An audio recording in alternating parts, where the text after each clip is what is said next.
합시다. 할렐루야. 따라합시다. 하나님, 오늘도 은혜 주실 줄 믿습니다. 아멘. 옆 사람 보고 은혜 가득 받으십시오. 아멘. 한때 아침형 인간이라는 책이 유행했었죠. 혹시 읽어보신 분들 있으세요? 그 책에 나온 다음에 기독교인들을 대상으로 새벽형 크리스천이라는 책이 또 나왔어요. 혹시 접해본 적이 있으세요? 그 아침형 인간이 되어야 사회에서 세상에서도 성공한다. 이게 이제 예수 믿는 사람이 쓴 책이 아니고 일반인이 쓴 책입니다. 요즘 이제 올빼미형이 많잖아요. 밤늦게 자고 아침에 늦잠 자는 이런 경우. 밤문화가 워낙 발달하다 보니까. 근데 그러지 말라는 거죠. 거기서 이제 본 따가지고 새벽형 크리스찬, 다시 말해 새벽 기도하는 그리스도인, 이런 주제로 이제 책을 내고 그 책이 이제 반응을 어느 정도 일으켰습니다. 사실 새벽 기도의 유익은요, 아무리 강조해도 지나치지 않습니다. 예수님이 새벽 기도하셨죠. 새벽에, 새벽 오히려 비명에 예수께서 일어나다가 한적한 곳으로 가서 거기서 기도하시더니 이렇게 기록을 하고 있지 않습니까? 신준우 씨라고 혹시 아세요? 전 산림청장을 지낸 분입니다. 이분이 참 대단합니다. 고대 법대를 나왔고요. 행정고시에 합격을 했습니다. 그 다음에 농림부 유통정책국장, 원예특작국장, 국립농산물검사소장, 농수산물유통검사 감사를 지냈습니다. 공부에 대한 열정이 굉장히 남다른 분입니다. 서울대 행정대학원을 또 졸업을 했고요. 미국 미네소타 주립대 대학원, 영국 크랜필드대 이런 데서 공부를 계속 해왔습니다. 근데 이분이 장애를 가지고 있어요. 저하고는 조금 다른 장애입니다. 이분도 저처럼 중학교 때 교통사고를 당했는데 이분은 팔이 아니라 한쪽 다리를 잃었어요. 다리가 없어요, 하나가. 그래서 의족을 끼고 다닙니다. 근데 이분을 바라보는 주변 사람들의 공통된 의견은 뭐냐면 밝다는 거예요. 얼굴이 그렇게 밝다는 거예요. 여러분들의 얼굴도 밝아지시기를 바랍니다. 성령의 열매 중에 하나가 실학이죠. 실학, 기쁨이거든요. 얼굴 밝은 거, 이거는 정말 복이거든요. 그래서 부하 직원들이요, 그렇게 좋아하고 따른답니다. 그렇죠. 인상 쓰고 있으면 힘들어요. 불편해요. 가까이 가기가 뭔가 거북스러워요. 근데 이렇게 방긋방긋 웃고 있으면은요, 그 자체로 이제 굉장히 큰 매력적인 요소가 되거든요. 제가 얘기했잖아요, 몇 번. 제 아내한테 매력을 느낀 것은 밝은 모습 때문이었더라고요. 아내가 인상 쓰고 다녔으면은요, 절대 거들떠도 안 봤을 겁니다. 여러분, 순간 이쁜 건 잠깐이지만 1년 내내 인상 쓰고 있는 여자랑 어떻게 삽니까? 그 진짜 피곤해서 시달려서 못 삽니다. 밝은 게 좋아요. 밝은 게 좋아요. 그런데 의족을 하고 있고 그렇게 아픔을 겪으면서도 밝을 수 있었던 이유가 뭐냐? 또 세상을 지나면서 수많은 난관과 어려움과 시련을 이길 수 있었던 원인은 뭐냐? 이분이 딱 한 가지를 꼽는데 새벽 기도를 꼽는 거예요. 자기는 새벽 기도 때문에 아픔을, 탄식을, 절망을, 외로움을, 고통을 다 이길 수 있었다. 이렇게 얘기하더라고요. 양영식 씨라고 아세요? 이분은 통일부 차관을 지낸 분입니다. 베이징 차관급 당국 회담을 맡았던 전문가이기도 하죠. 통일은 정세 분석원으로 시작해서 통일연구원장 그리고 차관까지 거친 아주 입지적인 인물입니다. 우리나라 사람들이 대단한 사람을 별로 대단하게 보지 않는 은사들이 많아요. 미국 같은 나라는 어떤 사람이 조금 뛰어나면 막 영웅을 만드는 문화가 있는데 우리나라는 이제 긁어내려서 영웅감도 완전히 빛바닥으로 굴러 떨어지게 만드는 그런 성향이 없지 않아 있어요. 이건 좀 고칠 필요가 있다고 생각이 되십니다. 하여튼 차관까지 지냈다 그러면요, 굉장한 겁니다. 이분은 업무적인 추진력이 굉장히 뛰어나다는 분이고요. 제주 출신 공무원 모임인 제공회장을 맡기도 했습니다. 회담 때 얼마나 바빠요. 정상회담, 아니면 차관급 회담, 아니면 이렇게 국가적인 큰 회담이 있을 때 진짜 눈코 뜰 새 없이 바쁘잖아요. 보통 사람들이 바쁘면은 뭘 놓치죠? 기도 말씀을 놓치잖아요. 근데 이분은 절대로 그 중요한 국가 간끼리의 회담이 벌어지는 순간에도 새벽 기도를 안 빠진 것으로 유명해요. 대단하죠? 이런 분들이 있어요. 교회에서 신앙생활하는 사람들의 종류를요, 예배와 관련해서 몇 초로 나눌 수 있을 겁니다. 하나는 추수감사절 때, 부활절 때, 성탄절 때, 그리고 이제 특별한 어떤 사연이 있을 때 와주시는 분들, 손님 같은 분들. 그 다음에 두 번째, 주일 오전 예배를 철석같이 잘 지키는 분들. 이제 이런 분들 보통 이제 썬데이 크리스찬이라고 그래요. 썬데이 크리스찬. 요즘 썬데이 크리스찬만 돼도 교회에서 인정을 해주는 이상한 풍토가 늘었어요. 아주 바람직하지 않은 현상입니다. 여기서 좀 더 나가면 이제 주일 오후 예배를 지키는 거죠. 여기서 이제 더 나가면 이제 수요 예배, 금요 예배까지 나오는 공예배라고 하죠. 주일 오전 예배, 오후 예배, 수요 예배, 금요 예배. 바쁘죠? 피곤하죠? 지쳐요. 세상사에서 먹고살이 하는 게 만만치가 않아요. 그런데 이제 공예배는 공적인 예배다 해서 철두철미하게 지키는 사람들은 이제 상당한 대가를 지불하는 거죠. 주님의 말씀에 순종하는 사람이에요. 모이기를 피하는 어떤 사람들의 습관과 같이 말고 오직 권하여 그날이 가까움을 볼수록 더욱 그리하자. 수요예배에 나온 여러분들을 주님의 이름으로 축복합니다. 또 금요예배에 나와 기도하는 여러분들 주님의 이름으로 축복합니다. 구역예배 같은 경우도 소중히 여겨야죠. 왜냐하면 교회는 두 날개가 있다고 그래요. 이 수요예배, 금요예배, 주일 오전예배, 오후예배 등을 한쪽 날개라고 그러고 구역예배 등을 포함한 소그룹 예배를 또 한 날개라고 그럽니다. 그리고 이 두 날개가 정상적으로 가동할 때 나라고 그러죠. 그래서 이제 한쪽 날개만 날개짓을 하면은요, 날지 못하고 뺑뺑뺑뺑 돕니다. 이 두 날개가 날아올 때 날아올라요. 이 교회가 건강하게 부흥하려면은 이 공예배, 큰 예배, 대예배와 작은 예배, 소그룹 모임이 같이 활성화될 필요가 있죠. 자, 여기서 하나 더 나가서 가장 어렵다고 말할 수 있는 거. 그게 이제 소위 새벽 기도까지 하는 사람이죠. 새벽 예배까지 드리는 사람이죠. 제가 새벽 예배 때 여러 차례 얘기합니다만 저는 새벽 예배 나오는 사람들 정말 존경합니다. 왜냐? 저부터도 너무 힘들어요. 길선조 목사님의 아들이 그랬대잖아요. 길선조 목사님이 새벽 예배를 만들었으니까 아버지가 만든 걸 까먹고서 어떤 인간이 새벽 예배를 시작해가지고 목사를 이게 피뚜건하게 시달리게 만들었냐고. 그런데 그거는 길선조 목사님이 만드셨다기보다 사실 예수님이 시작한 거예요. 예수님이. 그런데 왜 그런 얘기까지 했겠어요? 자기 아버지가 시작을 했는데 이유가 있죠. 힘든 거예요. 힘든 거예요. 새벽은요 5분이 10분이 30분이 정말 큰 거예요.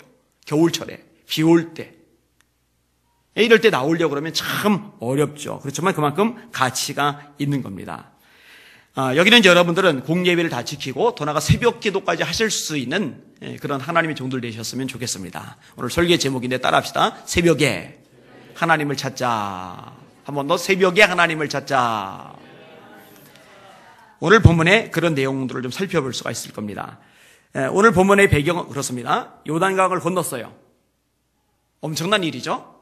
다리가 없는데 건넜으니까, 배가 없는데 건넜으니까, 줄 매달아 놓고 줄 잡고 건넌 것도 아니니까 하나님이 기적적으로 법궤를 맨 제사장들이 발을 내디딜 때 요단강을 갈라버리셨어요. 어마어마한 일이 벌어진 거예요.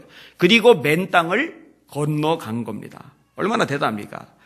근데 하나님이 이렇게 기적을 행하신 이유가 뭐냐면요, 여호수아를 위해서입니다. 백성들이 여호수아의 지도력을 인정하고 그 지도력에 순종하게 하실 때, 다시 말해 백성들 앞에서 하나님이 세우신 지도자를 높이시려고 그 사건을 행하셨어요. 여호수아 3장 7절에 이렇게 말씀합니다. 여호와께서 여호수아에게 이르시되 내가 오늘부터 시작하여 너를 온 이스라엘의 목전에서 크게 하여 내가 모세와 함께 있었던 것 같이 너와 함께 있는 것을 그들이 알게 하리라. 내가 너를 크게 하려고, 내가 모세와 함께 있었던 것처럼 너랑도 함께 있다는 것을 이 백성들이 확실히 보게 하려고 요단강을 갈라줄 거다. 그 얘기거든요. 왜 그런데 그런 일을 하셔요? 간단합니다. 이 지도자가 하나님의 종이라는 거, 하나님이 세우셨다는 것이 뚜렷하게 각인이 되지 않으면요, 그 지도자의 입에서 하나님의 말씀이 나오더라도 그 말씀을 하나님의 말씀으로 인정할 수가 없는 거예요. 엉뚱한 얘기를 하게끔 되는 겁니다. 그래서는 안 되기 때문에 이렇게 일을 행하시는 거죠. 자, 근데 문제가 뭐냐? 여리고성을 건너고 엄청난 축제의 분위기 가운데 놓여있던 이스라엘 백성들에게 더 쉽고 더 신나고 더 멋있는 일이 쫙 펼쳐져야 되는데 문제가 발생을 한 거예요. 여리고성이라는 난공불락의 요새가 딱 가로막고 있는 겁니다. 지금은 이런 성이 별 영향이 없어요. 영향가가 없어요. 왜냐하면 비행기 타고 가다가 공습을 해버리면 돼요. 비행기까지도 필요 없습니다. 탱크 타고 가다가 탱크로 포를 쏘면 돼요. 대포 쏘면 돼요. 그러면 성이고 뭐고 다 여지없이 부서집니다. 탱크 없어도 돼요. 그냥 대공포만 쏴도 돼요. 근데 그 당시는 그런 무기가 없어요. 따라서 성을 무너뜨리지 않으면요, 그 성을 점령할 수 있는 방법이 없습니다. 내부에 첩자가 있어서 문을 열어주면 되죠? 근데 첩자 없죠. 그 안에서 도움을 줬던 라합이라는 기생조차도요, 정탐꾼들을 숨겨줬다가 몰래 도망가게 해주는 정도만 하지 문을 몰래 열어줄 만큼의 역량은 가지지 못했습니다. 아니면 여리고 사람들이 항복하기 위해서 백개를 들고 나오든지, 그럴 리 당연히 없죠. 아니면 그 당시에 어떤 공성태 같은 거, 아니면은 성이 있을 때 이 성을 고대에 무너뜨리는 방법이 뭐냐면요, 수많은 병력을 동원해서 이 성 앞에다가 토도를 쌓는 거예요. 이렇게 흙 같은 걸로 이렇게 쌓는 거예요. 그래서 더 높이 올린 다음에 사다리 같은 걸 걸치든지 아니면 여기서 활을 쏜다든지 이렇게 해야 되는데, 이렇게 할 수 있는 여건도 전혀 없어요. 이 토도를 쌓을 수 있는 방법도 없는 거죠. 또 벽 타고 올라갈 수도 없는 것이고, 그렇다고 만약 여리고 앞에서 죽치고 기다릴 수도 없는 상황이에요. 이제 이 골치 아픈 상황 속에 놓여진 거죠. 깝깝한 거죠. 사실 우리도 살다 보면은요, 이런 상황에 직면할 때가 있어요. 분명히 하나님의 역사를 경험하지 않은 게 아니에요. 하나님 위대하다는 걸 알아요. 믿어요. 체험했어요. 근데 또 다른 장애물을 만났는데, 이 장애물은 내가 어떻게 뚫고 나갈 방법이 없는 거예요. 해결할 길이 없는 거예요. 여러분 그럴 때 있죠? 살다 보면 있다니까요. 어떤 경우는요, 내가 잘못해서 그런 난관에 봉착하기도 하지만은요, 어떤 경우는요, 내가 잘못한 것이 아님에도 불구하고 그런 이제 깝깝한, 아주 답답한, 절망적인 상황 속에 빠져들 때도 있어요. 자, 예를 들어서 히스기야 왕. 이 히스기야 왕이 하나님을 경외했거든요. 우상을 제거했거든요. 백성들, 특별히 레위 사람들을 보내서 하나님의 말씀을 가르치는 일을 했거든요. 그런데 불순종하고 죄짓고 타락하고 우상 숭배한 것이 아닌데, 아수르가 그 왕 사네립이 18만 5천이라는 대군을 거느리고서 이 유대를 침공해 버린 거예요. 이럴 때 있잖아요. 근데 방법이 없어요, 그 당시에. 다윗이 하나님 앞에 잘못한 게 있는 것이 아님에도 불구하고 겨우 빌부터 살던 시글락성이 불타고 물건이 노략질 당하고 처자식이 끌려가고 부하들이 돌 들고 쳐 죽인다고 달려드는 때, 도망갈 수도 없고요, 설득할 수도 없고요, 자기 힘, 능력, 지혜 가지고 빼앗긴 처자식을 끌어올 수도, 빼앗긴 재산을 되찾아올 수도 없는 이런 절망적인 상황에 놓였거든요. 이럴 때가 있어요. 여러분도 있잖아요. 경제적인 측면에서, 질병이라는 차원에서, 자녀 때문에, 또 하고자 하는 꿈의 좌절이라는 측면에서, 인간관계 측면에서, 뭐 다양한 방식에서 이런 한계에 직면할 때가 없지 않아 있다는 거죠. 오늘 본문도 그런 상황입니다. 근데 여러분 기억할 것이 있는데요, 아무런 해결책이 없는 상황, 그게 이제 우리의 눈으로 볼 때의 얘기고, 하나님 편에서 내려다볼 때는 하나님께는 해결책이 있어요. 하나님 편에서는요, 뚫고 나갈 수 있는, 헤쳐나갈 수 있는 아이디어가 있으세요. 그리고 헤쳐나갈 수 있는 능력이 있으세요. 제가 참 좋아하는 말씀이 있는데, 사람이 감당할 시험밖에는 너에게 당한 것이 없나니 오직 하나님은 미쁘사 너희가 감당치 못할 시험 당함을 허락지 아니하시고 시험 당할 즈음에 또한 피할 길을 내서 너희로 능히 감당하게 하시느니라. 우리 눈으로 볼 때는 이건 내가 감당할 수 없는 시험, 내가 헤쳐나갈 수 없는 문제, 내가 도대체 뚫고 나갈 수 없는 장애물, 이거는 도대체 내가 어쩌지 못하는 방해 세력이라고 생각하는데, 하나님은 우리에게 말씀하시는 거예요. 아니다.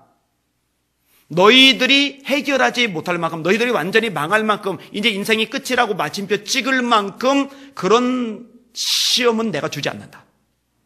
그리고 정 그런 상황 같을 때는 내가 피할 길도 내준다 라고 하나님이 말씀하시는 거예요. 할렐루야. 이런 말씀 붙잡고 의지하시기를 바랍니다.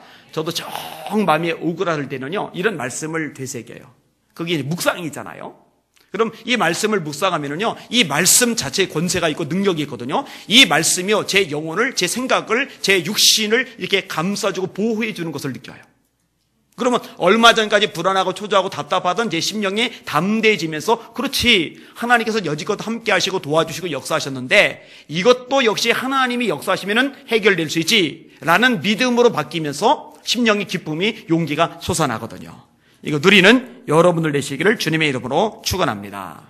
자, 아수르가 쳐들어왔을 때 아까 얘기 끄집어냈잖아요. 히스기야가 해결할 수 없는 상황이에요. 히스기야가 두 가지 방법을 씁니다. 하나는 자기가 기도를 해요. 또 하나는 선지자 이사야에게 기도해달라고 부탁을 합니다. 이 두 가지 방법을 여러분도 쓰세요. 하여튼 여러분이 해결할 수 없으면 기도하세요. 요 부분 좀 이따 다룰 거예요. 그리고 여러분이 기도할 뿐만 아니라 여러분이 그 문제를 가지고 저한테 오세요. 바쁠까봐, 피곤할까봐 걱정하지 마세요. 제가 있는 존재는 여러분들을 위해서 기도하라고 있는 거거든요. 그게 제 본업이에요. 제 본업을 하도록 해주시면 됩니다. 아무리 바빠도 여러분이 부탁하는 기도 제목 가지고 기도하는 것은 놓치지 않을 테니까요. 다윗도 마찬가지예요. 어디로 튈지 모르는 럭비공, 축구공, 야구공, 배구공은 바운드가 규칙적이기 때문에 감을 잡을 수 있는데 럭비공은 모양이 타원이기 때문에 어디로 튈지 몰라요. 아말렉 쪽이 시글락을 쳤는데 어디로 갔는지조차도 모르는데 하나님께서 그들을 쫓아가서 잡을 수 있도록 그들의 종이었던 애굽 사람을 준비해 놓으세요. 그리고 아말렉 사람들이 넉넉히 있게 만드세요.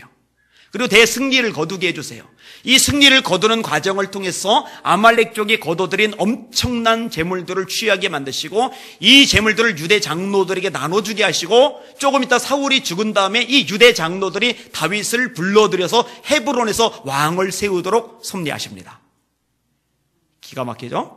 하나님의 계획이 있으신 거예요. 로마서 8장 28절 말씀대로 하나님을 사랑하는 자, 곧 그 뜻대로 부르심을 입은 자들에게는 모든 것이 합력하여 선을 이루노니라. 할렐루야. 합력하여 선을 이루시는 하나님의 능력을 믿으시기를 바랍니다. 자, 그럼 오늘 본문에서 하나님의 해결책은 무엇입니까? 뭘 말씀하세요? 하루에 한 바퀴씩 여리고성을 뺑 돌아라. 며칠간? 6일간 돌아라. 그 다음에 7일째는 7바퀴를 돌아라. 그럼 전부 몇 바퀴죠? 13바퀴. 13바퀴를 돌리는 겁니다. 장난치시는 하나님 같아요. 살아가지고 놀리시는 하나님 같아요. 전혀 해결책하고는 거리가 먼 방법을 제시하시는 것만 같아요. 그런데 여기에 두 가지 내용이 담겨져 있어요. 하나가 뭐냐면요. 말씀이에요, 말씀. 자, 성을 도는데 그냥 돌면 안 돼요. 사람만 돌면 안 돼요. 반드시 함께 돌아야 되는 게 있어요. 그게 뭐예요? 하나님의 법궤. 제사장들이 그 법궤를 매는 거예요. 이 법궤가 의미하는 바가 뭐죠? 하나님의 말씀입니다.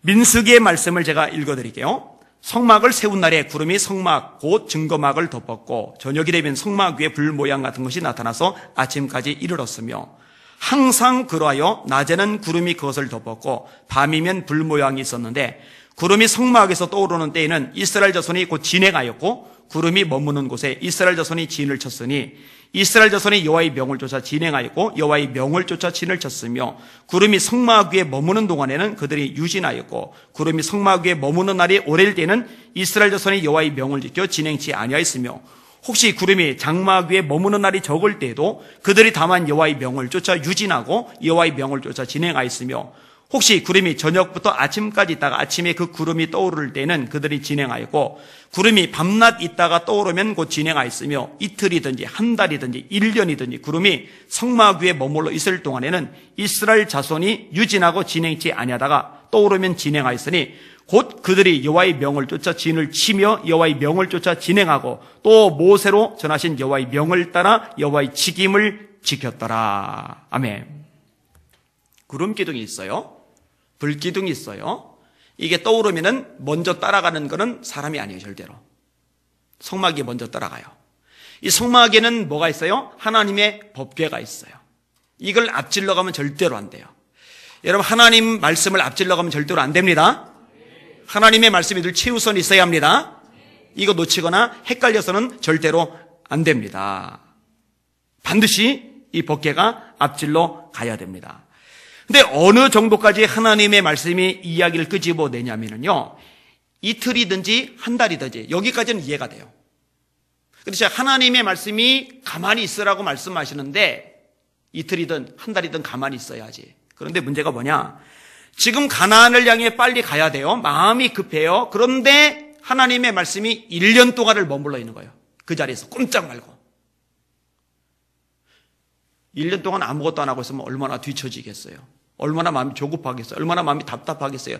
내 인생 뭐지? 내가 지금 뭘 하고 있는 거지? 마치 허송세월 하는 것처럼 마음이 화할 거 아니에요. 그죠? 그런데 우리 감정이 어떠냐가 문제가 아닌 거죠. 하나님의 말씀에 내가 순종하고 있는 상태에 있으면 내 감정적으로 허해도 상관없어요. 하나님의 갚아주심이 있어요. 내 감정적으로 뭐 충만한 것 같고 괜찮은 것 같고 신이 나도 하나님의 말씀에서 어긋나 있으면 그게 사실은 문제인 거예요. 이런 기준이 명확하게 서 있을 필요가 있습니다. 이 법궤는 성막은 하나님의 말씀을 상징하는 겁니다. 말씀을 따라서만 여리고성도 도는 거예요. 자기들끼리만 도는 게 아닙니다. 이것이 하나님의 해결책입니다. 여러분, 스가랴 선지자가 스룹바벨에게 찾아갑니다. 찾아간 이유는 뭐죠? 하나님의 말씀을 들려주려고. 근데 인간적으로 생각하면요, 스룹바벨 입장에서 하나님이 스가랴 선지자 하나만 딸랑 보내신 것이 굉장히 불만일 수가 있어요. 이유가 뭔지 알아요? 스룹바벨이 왕궁에서 부귀영화 누릴 수 있는 거 다 포기하고 황폐된 예루살렘까지 와서 성전을 지으려고 하는 중이거든요. 성전을 지으려는데 돈이 없어요. 자재가 없어요. 건축 기술이 없어요. 인부들도 없어요. 주변에 방해 세력도 있어요. 진짜 깝깝한 상황입니다. 꿈은 있는데 현실이 완전히 밑바닥인 거예요. 이럴 때 하나님이 해결책을 주시려면은 돈 많은 부자를 좀 붙여주시든지. 그렇죠.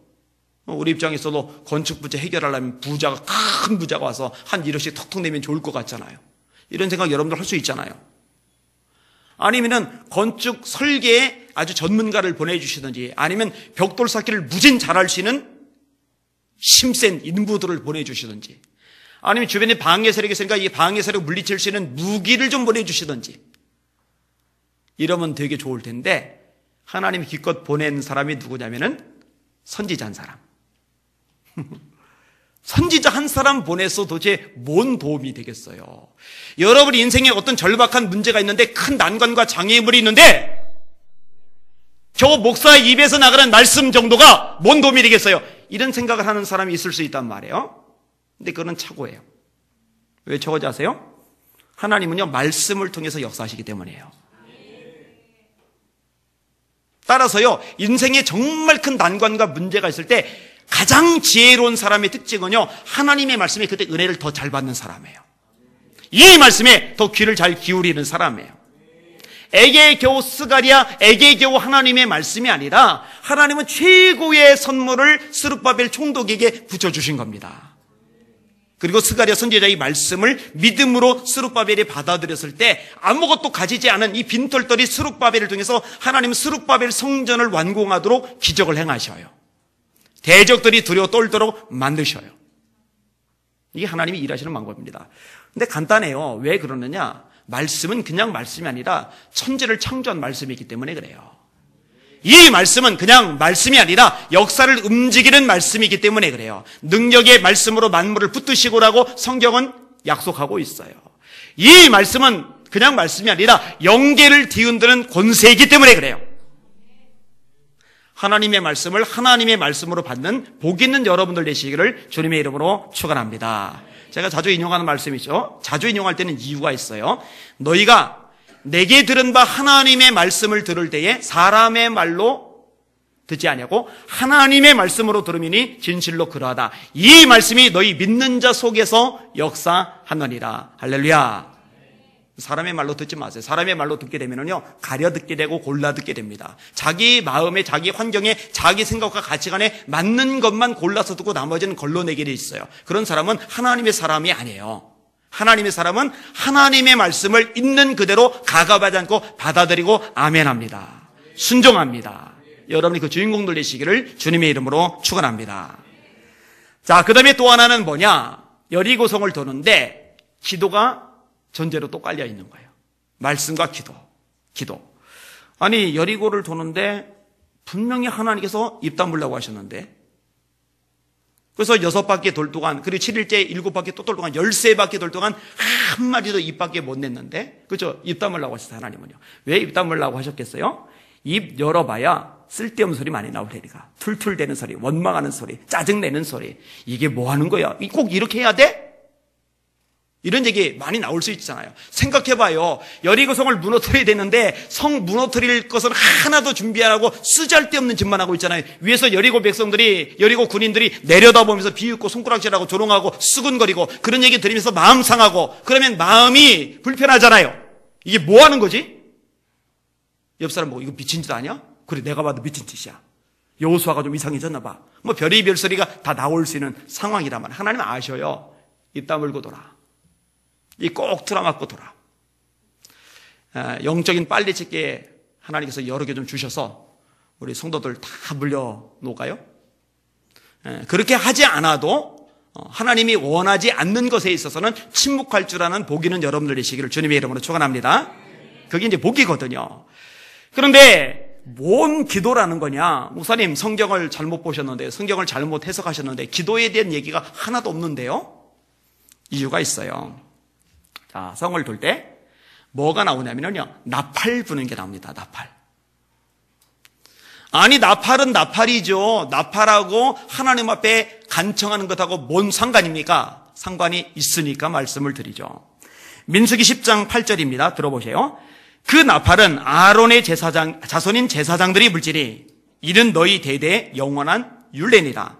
또 너희 땅에서 너희가 자기를 압박하는 대적을 치러 나갈 때는 나팔을 울려 불지니 그러면 너희 하나님 여호와가 너희를 기억하고 너희를 너희 대적에게서 구원할지라.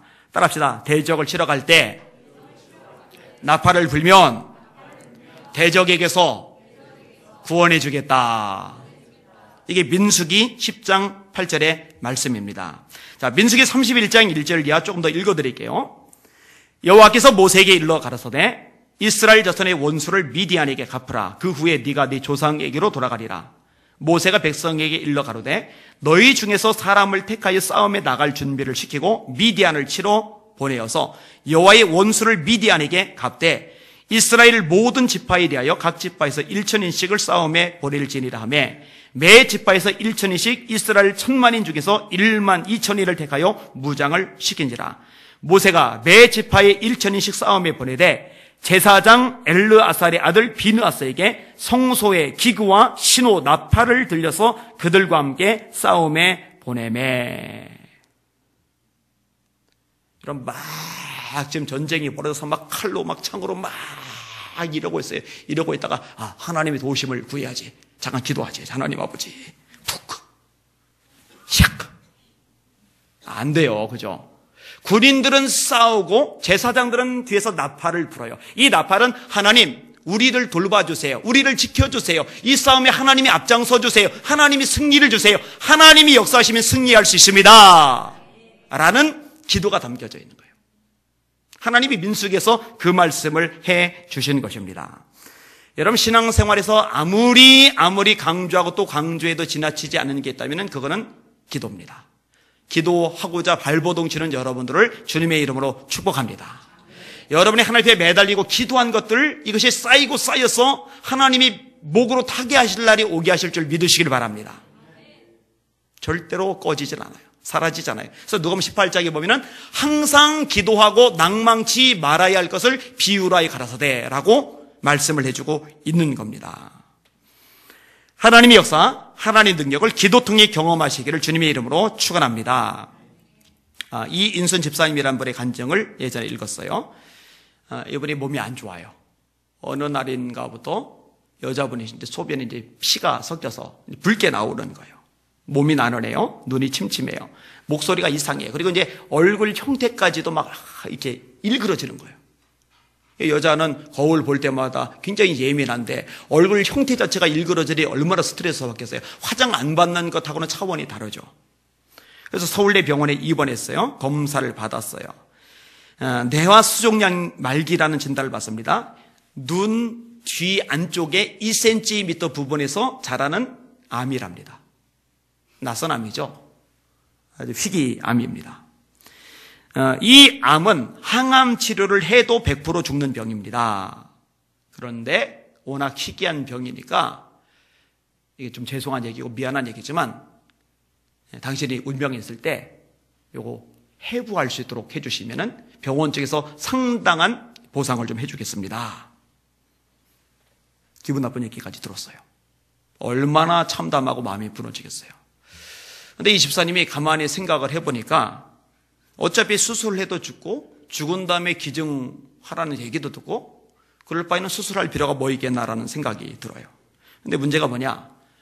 기도를 하려는데 기도가 탁 막혀서 안 나오는 거예요. 여러분들 이런 경험 해본 적이 몇 번씩은 있을 겁니다. 정말 절박한데 정말 기도해야 되는 줄 빤히 아는데 막상 기도하려고 하는데 기도가 탁 막히는 경우 이럴 때 있어요. 근데 이 집사님이 되게 지혜로워요. 기도가 안 돼도 할 수 있는 기도가 있는 걸 찾아낸 거죠. 그게 뭐냐? 주기도문. 주기도문은 주문이 아닙니다. 주기도문은 염불이 아닙니다. 주기도문은 기도예요, 기도. 기도 유창하게 잘 못하시면 주기도문만 마음 실어서 하셔도 돼요. 그 기도는 정말 하나님이 기뻐하는 기도입니다. 왜냐하면 너희는 이렇게 기도하라. 그 기도하라는 얘기거든요. 그 기도의 내용을 가지고서 분석을 해가지고 내 기도 생활을 체크해 보면 돼요. 그래서 거기서 빠져있는 타입의 기도를 보완하시면 우리 기도가 성장을 합니다. 그래서 제일 처음에 하늘에 계신 우리 아버지여 이름이 거룩히 여김을 받으시오며, 하나님을 높이는 기도잖아요. 그러니까 기도 중에 이 하나님을 찬양하고 높이는 기도가 많이 결여된 경우가 있거든요. 그 주기도문을 보면서 내 기도 중에 약한 부분을 보완할 수가 있는 거죠. 이분이요 주기도문을 하기로 작정을 한 거예요. 근데 얼마나 끈질기겠느냐. 참 대단해요. 8시간 동안 8시간 동안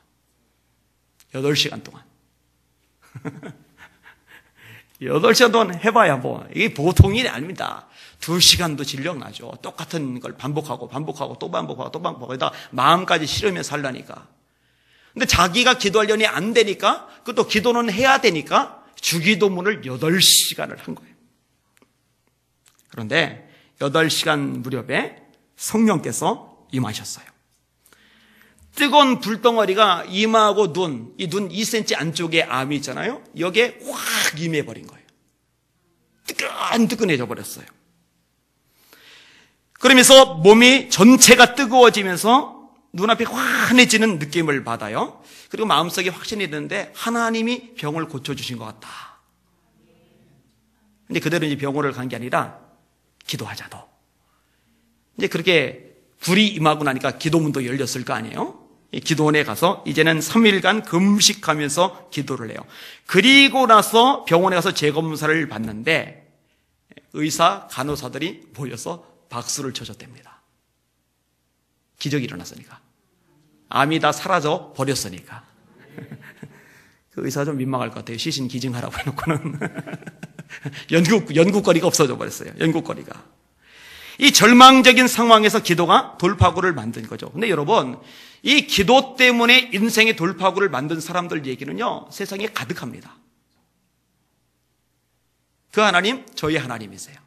그 하나님, 여러분의 하나님이십니다.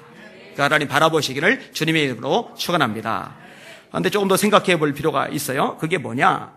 자, 백성들이 순종을 계속 하는데, 그런데 반복되는 구절이 있어요. 12절을 보시면은 또 여호수아가 아침에 일찍이 일어나서 제사장들이 여호와의 궤를 메고 15절에 보면은 7째 날 새벽에 그들이 일찍이 일어나서 전과 같은 방식으로 그 성을 7번 도니 그 성을 7번 돌기는 그날 뿐이었더라. 질문. 낮에 돌 때나 밤에 돌 때보다 새벽에 돌 때 도는 게 덜 힘듭니까? 더 빨리 돌아요? 아니죠. 근데 왜 하필이면 새벽에 일어나서 돌았을까? 왜 새벽에? 여러분, 하나님이 홍해를 가르실 때도 마찬가지입니다. 새벽에 가르셔요. 성경은요, 생각보다 이 새벽에 대한 강조를 많이 둡니다. 우리 사랑하는 예수님의 성도들이 새벽형 크리스천들 되시기를 예수님의 이름으로 축원합니다. 우리 한국은요, 밤이 좋을 수밖에 없어요. 뉴질랜드 가보세요. 뉴질랜드 가봤더니요, 9시 지나니까 갈 데가 없어요. 놀 데가 없어요. 다 철수입니다. 유럽 상당수의 나라들도 그렇답니다. 갈 데도 없고 놀 데도 없답니다. 근데 우리나라는 달라요. 제가 김종원 안수집사님 경찰분 얘기를 했잖아요. 강남 같은 데는 진짜 밤새도록 사건 사고가 끊이질 않는데 충청 남북도 전체를 합친 것보다 서울시가 아니라 강남구 한 군데서 들어오는 112 신고 건수가 5배 이상이 많답니다. 밤문화는 타락문화입니다. 밤문화는 마귀 문화입니다. 밤문화는요, 죄의 문화입니다. 이 밤문화 속에 물들어 있으면서 거기서 정말 깊은 영성을 유지하는 사람들이 얼마나 될 것 같아요. 이 밤문화 속에 젖어 있는 사람치고 건설적이고 창조적이고 영성 깊은 일에 몰두하는 사람 없어요. 밤새 기도하는 사람, 밤새 철회하는 사람 빼고요. 우리에게 밤새 기도하는 사람들 생겼는데 그거 빼고요. 밤새 뭐예요? 텔레비 봐요. 밤새 뭐예요? 인터넷으로 이상한 사이트 들락거려요. 밤새 뭐예요? 인터넷 게임이에요. 이거 문제가 많습니다. 최근에 사건 났죠? 한 남자애가 자고 있는 누나를 칼로 막 찔러서 죽였어요. 왜 그랬는지 아세요? 게임이었거든요. 게임이 뭐냐? 사람 죽이는 게임. 그거를 실컷 하고 나서 정신이 맛이 간 거예요. 현실과 가상세계 이 경계가 허물어져 버린 거예요. 누워있는 누나를 게임 속의 인물 정도로 착각을 하고 찔러 죽인 거예요. 정신을 차렸지만 이제 자기는 살인자밖에 되지를 않아요. 밤새도록 그래요. 그리고 이런 사람의 특징은 뭡니까? 오전부터 점심 넘어까지 자요. 네, 자요. 그리고 오후 늦게 일어나서 또 이제 밤문화 속에 이제 젖어드는 거죠. 여러분, 이런 문화를 깨는 그리스도인들 되시기를 주님의 이름으로 축원합니다. 이 새벽 시간은요, 하나님 앞에 첫 시간을 드린다는 데서 굉장히 큰 의미와 가치가 있어요. 첫 번째 것은 가치가 있어요. 첫 아들 가치 있잖아요. 첫 열매 가치가 있잖아요. 첫 시간, 그 시간을 하나님 앞에 기도와 말씀으로 드린다. 참 귀하고 가치가 있는 겁니다. 조금 전에 말씀드린 대로 이 새벽 기도를 하는 것은 사단의 문화, 어둠의 문화, 죄의 문화, 밤문화를 내가 배격하고 하나님 앞에 내 자신을 지킨다라는 의미에 있어서도 굉장히 가치가 있어요. 새벽 기도하는 사람은 밤문화를 멀리 할 수밖에 없어요. 밤문화를 가까이 하면서 새벽 기도는 어렵습니다. 현실적으로 불가능합니다. 잠이 안 와서 불면증 때문에 그런 경우가 아니라면은 여러분들이 훈련하시면은 이런 부분들은 얼마든지 극복할 수가 있어요. 또 하나, 새벽 예배 시간에 새벽 기도를 드리게 되면은요, 말씀과 기도를 하루 동안에 충분히 채울 수가 있어요. 현대인들은 너무 바빠요. 너무 정신이 없어서 살아요. 그래서요, 정말 따로 주중에 아니면 낮 시간에 저녁 시간에 1시간씩 빼서 말씀과 기도에 집중한다는 게 절대로 쉬운 게 아닙니다. 제가 우리 애들 기도의 사람, 말씀의 사람으로 세우려고 정말 부단히 노력을 합니다만 만만찮아요. 제가 거의 매일 체크를 해요. 매일 체크하다가 체크를 안 했어요. 어제 제가 체크를 하는데 오늘 성경 읽었냐? 안 읽었어요. 제가 화를 푸락 냈어요. 너는 아빠가 시켜야지만, 그리고 아빠가 체크해야지만 할 줄 아냐? 아빠가 시키지 않더라도 네 스스로 할 수는 없는 거냐? 근데 이게 그만큼 몸에 배기가 쉽지 않은 거예요. 근데 아예 새벽 기도를 해버리면은 말씀과 기도를 애초에 시작하고 하루를 시작하기 때문에 펑크 내지 않고 영성 생활이 가능해지는 거죠. 우리 예수님께 새벽을 깨우는 성도들이 많아지기를 주님의 이름으로 축원합니다.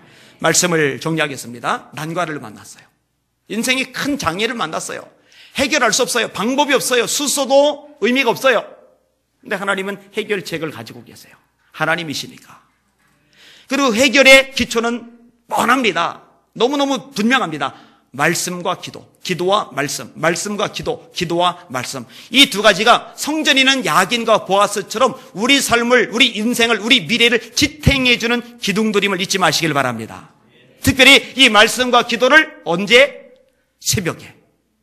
이 새벽이 여러분의 인생에 찬란한 복이 되시는 그런 시간들이 되시기를 예수님의 이름으로 축원합니다. 기도하겠습니다.